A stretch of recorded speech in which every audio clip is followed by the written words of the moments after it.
मजदूर वाणी टीवी देख रहे सभी दर्शकों का मैं बलकार रामगढ़िया स्वागत करता हूं। साथियों, अब हम मौजूद हैं रानिया हल्के के गांव बड़ी में और मेरे साथ मौजूद है जिला परिषद जो नंबर 5 से प्रत्याशी मनीष वकील जी।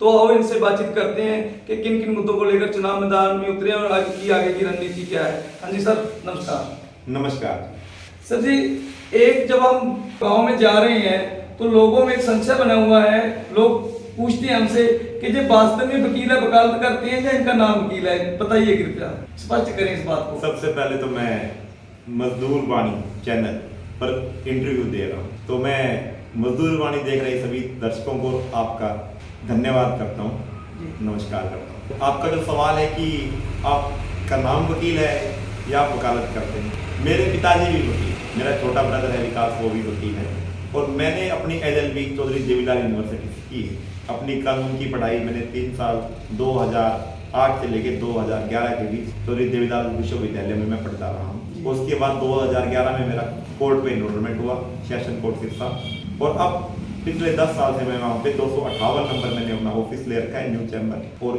ये 10 साल से मैं और मेरा छोटा ब्रदर और मेरे पिताजी लगातार हम वकालत का काम कर रहे हैं। तो राजनीति में आने की जरूरत क्यों पड़ी आपको? राजनीति में मेरा वैसे तो देखो कोई इंटरेस्ट नहीं था पहले जी। पर जब ये किसान आंदोलन आया तो किसान आंदोलन के दौरान मुझे राजनीतिक जत्थेबंदियों ने बुलाया और राजनीतिक जत्थेबंदियों ने मुझे जाट धर्मशाला में बुला के जिम्मेवारी दी कि आप किसान कौम के हैं, किसानी से आप जुड़े हुए हैं, तो आपका फर्ज बनता है कि आप भी किसानी कौम के लिए कुछ काम करें। और आप एक वकील हैं तो आपकी बात लोग अच्छे से समझेंगे। आप इन कानूनों को पढ़ें और इनमें जो दिक्कतें हैं वो आप जाके लोगों को समझाएं जी, ताकि लोग आपकी बात ठीक से समझ पाए। तो मैं अपना वकालत का काम छोड़कर मैं इस आंदोलन में कूद गया। जब मैंने उन कानूनों की अच्छी से पढ़ाई करी तो मुझे लगा कि ये तो सरासर सरकार धोखा कर रही है। मुझे लगा कि अब तो किसी को तो आवाज उठानी पड़ेगी। तो जब मैं फील्ड में आया, आकर मैंने लोगों से मिला, इसके बारे में प्रचार किया। लगभग मेरी 40-45 गाँव में ड्यूटी लगी।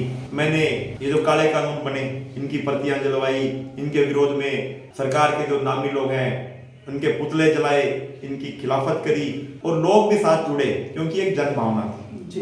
जब मैं ग्राउंड पे आया तो मुझे पता लगा कि बहुत समस्याएं हैं किसानों की और जिनकी कोई आवाज नहीं उठाता है। मजदूरों की हजारों समस्याएं हैं जिनके बारे में कोई बोलने वाला नहीं है। तो सब किसान एकजुट हुए और हमने एक बहुत बड़ा आंदोलन जीता।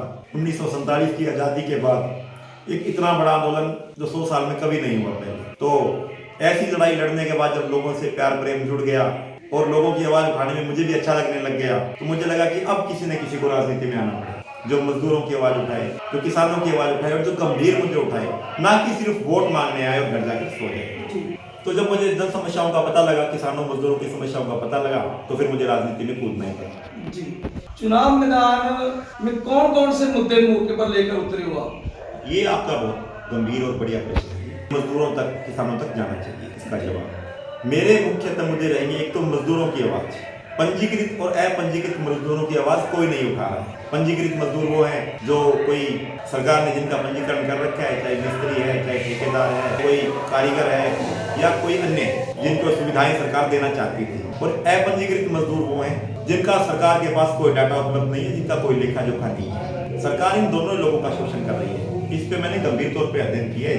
तो मैंने देखा कि 2020 में कॉपी बनी थी पंजीकृत मजदूरों की, जिसमें छात्रवृत्ति बच्चों को मिला करती थी। जो कोई पंजीकृत मजदूर था उसको औजार देने के लिए सरकार थोड़ी सहायता उपलब्ध करवाया करती थी। उनके बच्चों की फीसों के बारे में थोड़े अलाउंसेस थे, कोई बीमारी का, कोई दवाई का, कोई बीमा संबंधी सुविधाएं का उन्होंने वादा किया। पर 2020 के बाद जब से ये कॉपियां बनी है, इसकी कोई सुध लेने वाला नहीं है।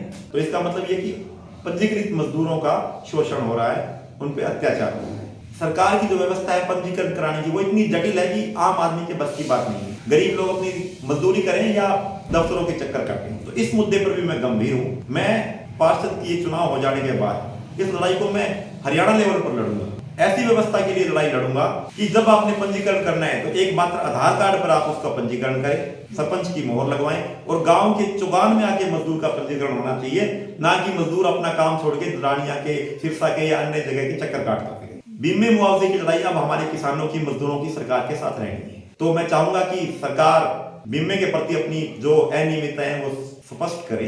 वो बीमा कभी काट लेते हैं, फिर वो कभी रिफंड वापस कर देते हैं कि आपका बीमा कटा नहीं है। तो किसानों को नहीं पता रहता है कि कब उसका बीमा कटा है, कितनी उसकी फसल का खराबा हुआ है और कितना मुआवजा उनको आएगा और किस तारीख को आएगा। और एक अनियमितता ये है कि अगर सरकार या बीमा कंपनियां कोई लापरवाही करती है, जानबूझकर अनियमितता करती है, तो हमारे पास कोई कंप्लेंट सेंटर नहीं है, हमें नहीं पता कि जाके उसकी कंप्लेंट कहाँ करनी है। तो ये लड़ाई भी हम सब किसानों के साथ मिलकर लड़ूंगा कि हमारे पास एक सुनियोजित दफ्तर होना चाहिए कि ये उस फलाना बीमा कंपनी का दफ्तर है, तो ताकि हम अपनी कंप्लेंट वहां पे जाके कर सकें। जी, तो आपने बहुत बढ़िया बात कही मजदूरों के लिए।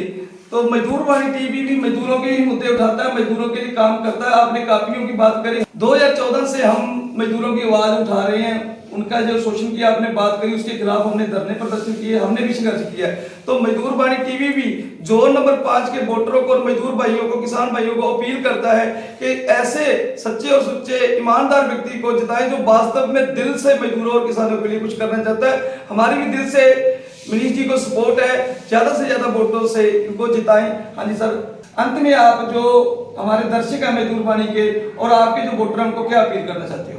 मजदूर वाणी के दर्शकों को और मेरे वोटरों को जो वार्ड नंबर 5 में है या जो भी सपोर्टर्स हैं मेरे, मैं किसान आंदोलन से उभरा, किसान मजदूर से उभरा हुआ एक व्यक्ति हूं। उससे पहले मेरा कोई राजनीतिक बैकग्राउंड नहीं है। मेरी जीत किसान मजदूर की जीत होगी। मेरी लड़ाई बड़े बड़े लोगों से है, मेरे खिलाफ बड़ी पार्टियां लड़ रही हैं। चौधरी देवीलाल जी जो बड़े किसान नेता थे, उनके बेटे चौधरी रणजीत सिंह जी जो कैबिनेट मंत्री हैं, वो मेरे खिलाफ चुनाव प्रचार में आए हैं। चौधरी अभय सिंह जी चौटाला जो विपक्ष के नेता रह चुके हैं, उनके सुपुत्र वो मेरे खिलाफ चुनाव प्रचार में आए हुए हैं। मैं तो एक साधारण किसान का बेटा हूँ जिसने कानून की पढ़ाई करी और जिसको बात समझ में आ गई कि ये जो लोग हैं ऊपर बैठे, ये सिर्फ सबका शोषण करते हैं और ये लोकतंत्र में राजतंत्र चलाना चाहते हैं। तो मैं सभी से अपील करता हूँ कि इस लोकतंत्र में राजतंत्र की व्यवस्था को खत्म करो। इन बड़ी पार्टियों को किनारे करके वो लोग जो किसान आंदोलन से उभरे हैं, जैसे आप जैसे लोग जो मजदूरों की आवाज उठाते हैं, जो चैनल, जो मेरे जैसे नए लोग जो किसानों मजदूरों की आवाज उठाना चाहते हैं, हम जैसे लोगों का समर्थन करो, क्योंकि हम आपके असली साथी हैं। और अन्य भी मुद्दे हैं, जैसे रानिया का डायरेक्ट जोन है। अगर हमारे पास जमीनें हैं और उसमें हमें बिजली का कनेक्शन नहीं मिलता है और ट्यूबवेल लगाने की व्यवस्था नहीं है, तो जमीनों पे फसलें नहीं होती और फसल नहीं होगी पानी के बगैर, तो हमारे बच्चे कैसे बनेंगे, हम खुशहाल कैसे होंगे। तो मेरी ये मेन लड़ाई रहेगी कि डायरेक्ट जोन की व्यवस्था को खत्म किया जाए, जहाँ पे उचित तौर पर सर्वे हो और डायरेक्ट जोन की व्यवस्था खत्म हो, ताकि हमें खेतों में पानी लगाने की व्यवस्था हो सके। अगला जो मुद्दा है, वकील होने के नाते जो मुझे पता है लोगों की जो समस्याएं सामने आ रही है, हमारी जो तहसील है वो रानिया है और हमारा जो उपमंडल है वो बना रखा है एलनाबाद में। तो हमें साधारण काम के लिए आप किसान को, एक मजदूर को पहले रानिया जाना पड़ता है, फिर उसी काम को करवाने के लिए एलनाबाद एसडीएम के पास जाना पड़ता है। और एसडीएम अगर नहीं मिलता है या कोई कागज में कमी रह जाती है, तो फिर हम चक्कर ही काटते रह जाते हैं आम इंसान।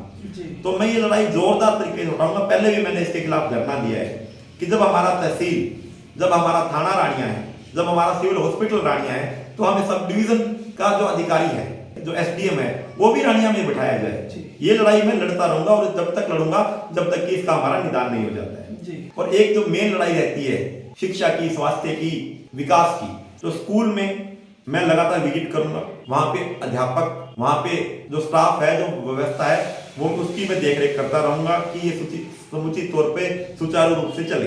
हॉस्पिटल में मैं ये जाके देखूंगा कि यहाँ पे स्टाफ है कि नहीं है, दवाइयां है कि नहीं है, और वहां पे वो प्रबंध करवाने की पूरी पुरजोर कोशिश करूंगा। और विकास, गलियों का, खालों का निर्माण, सड़कों का निर्माण, या पंचायत को किसी भी तरह की फंड की जरूरत है, तो मैं अपने वार्ड में ज्यादा से ज्यादा ग्रांट लाने की कोशिश करूंगा, ताकि मेरा वार्ड 24 जो वार्ड है सिरसा में, उसमें 1 नंबर पे आए। क्योंकि सबको पता लगे कि वार्ड नंबर 5 में जो पार्षद है वो कानून की पढ़ाई किया हुआ किसान का लड़का है, जिसको सब कानूनों का पता है। और मैं आपको ये विश्वास दिलाता हूँ मजदूरी वाणी चैनल के माध्यम से कि मैं आपकी उम्मीदों पे खरा उतरूंगा, क्योंकि मुझे सारी चीजों के बारे में मैंने अध्ययन कर रखा है और मैं मेहनत करने के लिए आप लोगों के बीच में आया हूं। अंत में तो यही कहना चाहूंगा मैं कि ये जो चुनाव है, किसान का, मजदूर का, छोटे कर्मचारी का, व्यापारी का, हमारा खुद का चुनाव है। और हमारा जो चुनाव चिन्ह है वो जीप है। मेरी धर्मपत्नी सरला देवी जीप के निशान पर चुनाव लड़ रही है। तो आप सब लोग मिलकर अपने पार्षद का चुनाव करें और जीप के निशान पर मोहर लगाकर सरला देवी को विजयी बनाएं। ये विजय हमारी ना होकर हम सब की साझी विजय होगी। किसान की, मजदूर की जीत होगी, किसान आंदोलन की जीत होगी। किसान मजदूर आंदोलन जीतेगा तो हम सब लोग जीतेंगे। बहुत बहुत धन्यवाद। तो ये थे हमारे साथ पार्षद प्रत्याशी प्रतिनिधि मनीष वकील जी। तो आपने इनको विचारों को सुना, आपको इनके विचार कैसे लगे कृपया कमेंट करके जरूर बताएं। अगर आप हमें फेसबुक पर देख रहे हैं तो हमारे पेज को फॉलो करें, अगर आप हमें यूट्यूब पर देख रहे हैं तो हमारे चैनल को सब्सक्राइब करें। बहुत बहुत धन्यवाद।